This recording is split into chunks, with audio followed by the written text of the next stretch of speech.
Өнерлі өрендердің қай-қайсыда ерекше дауыс иесі. Вокалдық шеберлігі кәсіби әншілерден кем түспейді. Ал сахнада жұлдыздардай жарқырай алады. Өйткені олар Қазақстан дауысы балалар жобасының қатысушылары.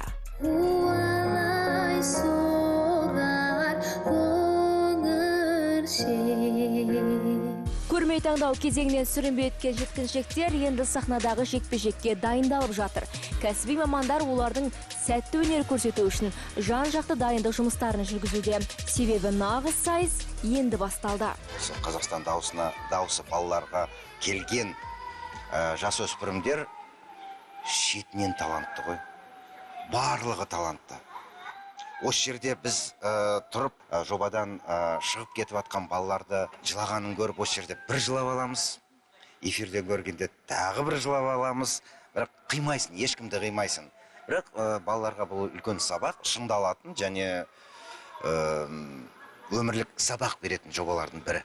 Балалар да бабында, мәселен Армен Сакиян талай байқауда топ жарып өзін кеңінен танытуға талпынып жүр. Алдағы кезеңнің де өзі үшін жеңісті болатынына сенеді. Қазақстан дауысы жобасына қатысу әрбір өнерлі баланың арманы. 4 жасымнан бері вокалмен айналысамын. Талай байқауда бақ сынадым. Бірақ мен үшін бұл жоба ең үздігі.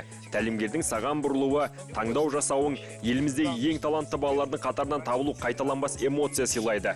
Екінші кезең жобадағы ең қиын сәттердің бірі. Үшінші, өзара үйлесімді бір әнді орындап шығуы керек. Дегенмен мен өзіме сенімдімін. Жобада қаламын деп ойлаймын. Ал нұрсұлтандық Ева Ширконы жобадағы ең позитивті қатысушылардың бірі деп айтуға болады. Тәлімгердің шешімі қандай болса да, жыламауға тырысамын дейді ол. Я бүгін немесе өтем, немесе өтпеймін. Енді қалай болса да мен жыламаймын, және де әрқашанда алға барам, жүрем. Қазақстан дауысы балалар жобасы мен үшін ол өте үлкен тәжірибе. Осы жақта көп адамдарды біліп қалдым, көп достарым пайда болды сол жақта. Маған осы жер қатты ұнайды, сол жақта өте күшті атмосфера. Осы жобада болғаныма өте қуаныштымын. Мұндай кезде қатысушылар үшін жақындарының демеуде ауадай қажет. Сондықтан балалардың жанкүйерлері қашанда жанынан табылуға тырысады. Немеренің шашбауын көтеріп, жаңағы сәттілік деп, Жасирал Жаркент өңірінен келіп жатқан жайымыз бар жаңағы. Немереме сәттілік дейм, барлық қатысушыларға да солай. Бізді қолда теледидардың ар жағында көріп тұрған туысқанға, бауырларға дұғай сәлем. Бірінші кезеңге келген кезде, осы бірінші көрме таңдаудан өтсек екен деп, сондай неде болдық ше, дұғада. Енді сол кезеңнен өткеннен кейін, енді финалға жетсек екен деп, кәдімгі іштей қобалжып, баласы бәйгеге шапса, анасы тақымын қысып отырады деп баяғыда ата-бабаларымыз айтып кеткен ғой. Сол негізі сол нәрсенің мағынасын мен қатты сезіп жатырмын да.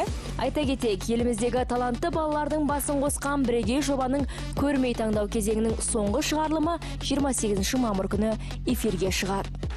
Осы сенбіде 120 үміткердің ішінен жарыс жолын жалғастыратын ең соңғы қатысушылардың есімі белгілі болады. Тәлімгерлер соңғы таңдауын жасайды. Ал әр қарай жоба жекпе-жекпен жалғасады. Демек, байқаудың ең жарқын, ең қызықты, ең тартыс сәттері әлі алда, қымбат көрермен. Сондықтан әр сенбінің кешінде сағат 21:00-де ұлттық арнаңыз қосулы болсын.